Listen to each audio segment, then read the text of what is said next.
ठग चाहे कितना भी शातिर क्यों ना हो, आखिरकार पुलिस के हत्थे चढ़ ही जाता है। कुछ वर्ष पहले कटिहार में जमीन के एक दलाल नारायण मलिक का बड़ा बोलबाला था।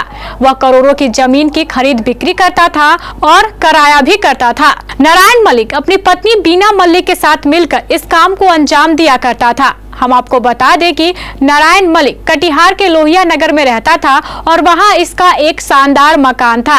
2020-21 में नारायण मलिक ने कई जमीनों की खरीद बिक्री कराई और इस दौरान उसने करोड़ों की ठगी की।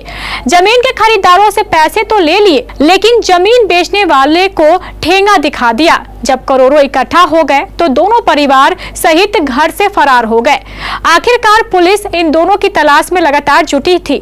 आखिरकार सफलता मिली और दोनों को मुंबई के मलाड इलाके से गिरफ्तार कर लिया गया। ये दोनों वहां एक शानदार फ्लैट खरीदकर एक शानदार जिंदगी जी रहे थे, लेकिन अब बाकी की जिंदगी उनकी जेल की सलाखों के पीछे कटेगी।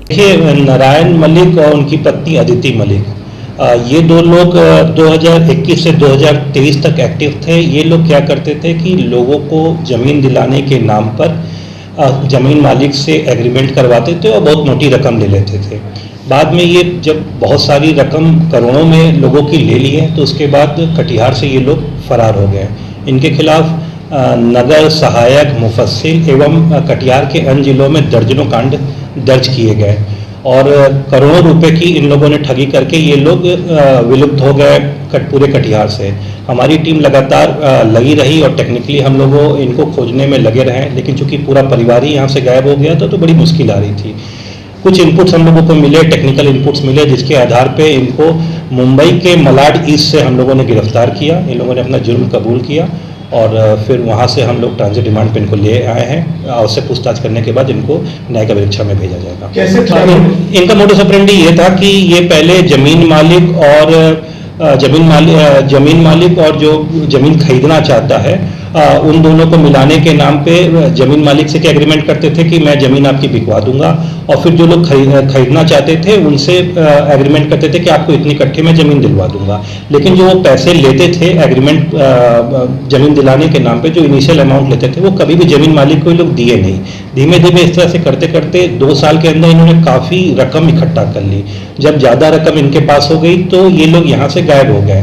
जब जमीन मालिक के पास क्रेता लोग किसी तरीके से पहुँचे, उन्होंने पूछा तो जमीन मालिक को पैसा मिला नहीं था किसी प्रकार से, और सारा जो पैसा जमा हुआ था इन मियाँ बीबी के जो हस्बैंड वाइफ है इन लोगों के अकाउंट में जमा हुआ था। तो फिर एक स्ट्रिक चला, लगातार इनके ऊपर केस चालू हो गए। जब इनको लगा कि अब हम लोग कटिहार में सर्वाइव नहीं कर पाएंगे तो ये एक दिन ये लोग कटिहार छोड़ के भाग गए। फिर हम लोग इस पर लगातार 1 साल से काम कर रहे थे। जब हम लोगों को इनका टेक्निकल इनपुट मिला, फिर हम लोगों ने आसूचना संकलित किया, वहाँ के लोकल थाना संपर्क किया तो मलाड ईस्ट में इनकी होने की सूचना प्राप्त हुई। फिर एक स्पेशल टीम बनाई गई, मुफस्सिल थाना अध्यक्ष की अध्यक्षता में एक टीम बनी। मुफस्सिल थाना के कई पदाधिकारी जिसमें महिला भी थी वो लोग मुंबई गए और फिर इन लोगों को हिरासत में लिया। बिल्डर का भी काम करते थे इस संबंध में भी हम लोग जांच कर रहे हैं, लेकिन अभी तक जो हम लोगों को पता चला है ये लोग सिर्फ धोखाधड़ी के मकसद से ही पैसे इकट्ठा किए हैं। सर अब तक देखिए केस काफ़ी हुए हैं इनके ऊपर, नगर में, सहायक में, मुफस्सिल में और अहमदाबाद में भी कुछ केस इनके खिलाफ दर्ज हुए हैं। अभी अमाउंट बता पाना मेरे लिए संभव नहीं है। हम लोग इसको टोटल कर रहे हैं कि कितने का अमाउंट का धोखाधड़ी हुआ, जल्दी हम लोग इसका भी खुलासा करें। लोग इनकी ठगी के शिकार हुए हैं, उनकी भी व्यथा कथा सुन लीजिए। और हम रेलवे में कार्यरत हैं। आज जो नारायण कुमार मल्लिक यहाँ पे अरेस्ट होके आए हैं मुंबई से, इन्होंने हमसे 11 लाख रुपया लिया था ज़मीन के एवज में। ये दीपक सराफा के नाम से ज़मीन था जिसका कि एग्रीमेंट पेपर जो है ये हम लोग को दिखाया था कि जो हमको एग्रीमेंट मिला है इस पे जो है इसका पैसा हमको कलेक्ट करना है और उसके बाद जो है ज़मीन आपको लिखवा के आपके नाम से कर दिया जाएगा। तो जब 11 लाख 20 लाख में ज़मीन का बात हुआ था और हम आधा पैसा 11 लाख रुपया दे दिए थे, जो कि मेरा चेक के द्वारा इसको दिया गया है और नारायण मल्लिक के अकाउंट पे गया हुआ है। तो 11 लाख देने के बाद बोले कि जब आप रजिस्ट्री मेरा करवा दीजिएगा तब हम आपको बाकी पैसा दे देंगे। हाँ, उसके बाद जो है वो टाल मटोल करते रहा और ये घटना जो है जनवरी 2021 का है। उसके बाद जो है ये ज़मीन हमको लिखवा के नहीं दिया और मार्च के करीब होली के समय में ये कटिहार छोड़ के मुंबई भाग गया। तक हम लोग चक्कर लगा रहे थे। उसके बाद जो है मुफस्सिल थाना में जो है FIR दर्ज करवाए और एसपी साहब और मुफस्सिल थाना के थाना इंचार्ज के कृपा से, उनकी मेहनत के प्रयास से जो है वो नारायण मलिक को मुंबई से कटिहार यहाँ पे लाया गया है। कि ये मामला है 2021 का।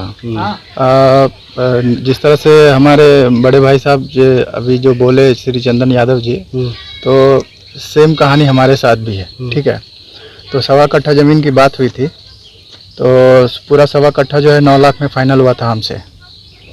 तो मेरा शुभ नाम पहले तो चंदन कुमार झा हुआ, मेरे पिताजी का नाम श्री रमेश झा हुआ, और हम अभी जो हैं, मेरा जो निवास स्थान है वो IPG मॉल के ठीक पीछे है, दलन में। मेरे अकाउंट से नारायण मलिक के अकाउंट में दिया गया, इस शर्त पर कि आपका जो रेस्ट और 6 लाख बचता है वो पैसा आपका पेमेंट होगा तो ये ज़मीन रजिस्ट्री हो जाएगा।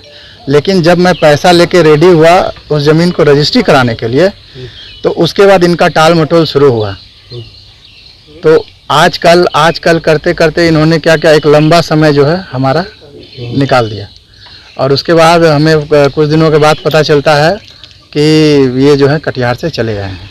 हाँ, हमारे कितना है पैसा? मेरा 3,01,000 है, जो कि हमने बाय चेक इनके अकाउंट में ट्रांजैक्शन किया कितने है। में बात हुई थी? ये टोटल 9 लाख में बात हुई थी। अब कितना राहत महसूस कर रहे हैं? राहत तो बहुत महसूस हो रहा है, और सबसे मैं